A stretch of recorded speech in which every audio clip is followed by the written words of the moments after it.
প্রত্যেকটা ঘরে ঘরে হাউসওয়াইফদের শুনতে হয় যে সারাদিন ঘরে বসে বসে কি এমন কাজ করো। নমস্কার বন্ধুরা, আজকের এই ভিডিওটা একটু অন্যরকম হতে যাচ্ছে। আশা রাখছি আপনারা শুরু থেকে শেষ অবধি এই ভিডিওটা পুরো দেখবেন। তো আজকের এই প্রসঙ্গটা হলো যে হাউসওয়াইফরা ঘরে বসে বসে কি এমন কাজ করে। যে প্রত্যেকটা ঘরে ঘরে দেখবেন স্বামীরা যখনই ঘরে আসে তখনই দেখবেন স্ত্রীদেরকে বলা হয় যে তুমি তো সারাদিন ঘরে বসে বসে থাকো আর আমাদেরকে সারাটা দিন অফিসের কাজকর্ম করতে হয়। তো বন্ধুরা, বিয়ের আগে আমিও কিন্তু একটা চাকরি করতাম, কিন্তু বিয়ের পর জায়গা পরিবর্তনের কারণে আমাকে এই চাকরিটা ছাড়তে হয়েছে। আর এখন আমি বর্তমানে হাউসওয়াইফে আছি। অফিসের ছুটি সপ্তাহে একদিন পাওয়া যায়, কিন্তু একটা হাউসওয়াইফের ছুটি কখনো পাওয়া যায় না। একদম রবিবার হলেও আরও বেশি কাজ করতে হয়। আর আমি মনে করি এই হাউসওয়াইফের কাজ অফিসের কাজ থেকে কিন্তু অনেক অনেক বেশি। দেখেন, অফিসের কাজ সকাল 10টা থেকে শুরু হয়, সন্ধ্যা 6টার সময় শেষ হয়ে যায়। কিন্তু একজন হাউসওয়াইফের কাজ সেই সকাল ঘুম থেকে ওঠার পর থেকে রাতে ঘুমানোর আগ পর্যন্ত সব কাজ করতে হয়।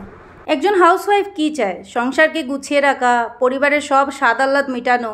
আর সব কিছুর পর যখন ফলটা যখন এইরকম হয় তাহলে কিন্তু মনে অনেকটাই কষ্ট লাগে।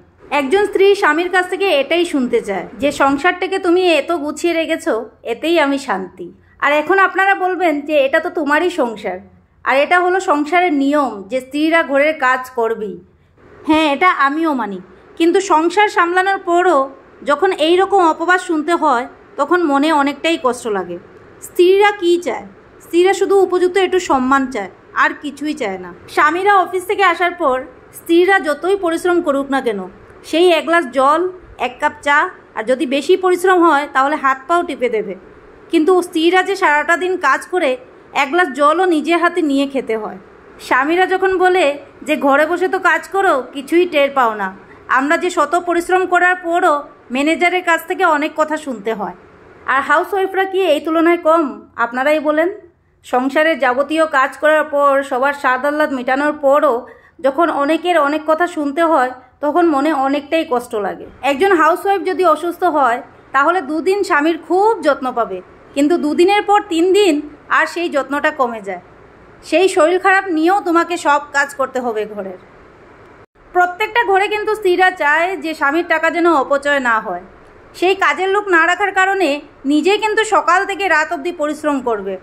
একজন স্ত্রীর দায়িত্ব, একজন ঘরের বউয়ের দায়িত্ব, আর একজন মায়ের দায়িত্ব, সব কিছু কিন্তু পালন করতে হয় একজন হাউসওয়াইফকে।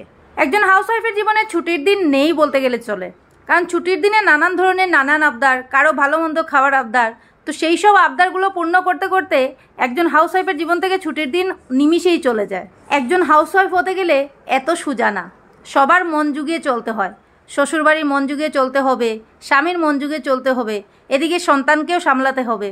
তো এই সব কিছু করার পরও স্ত্রীদের শুধু এটাই চাওয়া পাওয়া থাকে যে সংসার থেকে যেন উপযুক্ত সম্মানটুকু পাওয়া যায়। তো আমার ভিডিও বানানোর এটাই কারণ যে হাউসওয়াইফকে কখনো এত ছোট ভাববেন না। যদি সম্মান দিতে পারেন তাহলে সম্মান দেবেন, আর যদি সম্মান দিতে না পারেন তাহলে অসম্মানও করবেন না। তো আমার এই ছোট্ট ভিডিওটি এখানেই শেষ করছি। যদি কিছু ভুল বলে থাকি তাহলে আমাকে ক্ষমা করে দেবেন। আর ভিডিওটা যদি ভালো লাগে তাহলে বেশি বেশি করে শেয়ার করবেন আর পেজটাকে ফলো করবেন। আর যদি ইউটিউব থেকে দেখে থাকেন তাহলে প্লিজ সাবস্ক্রাইব করে দেবেন।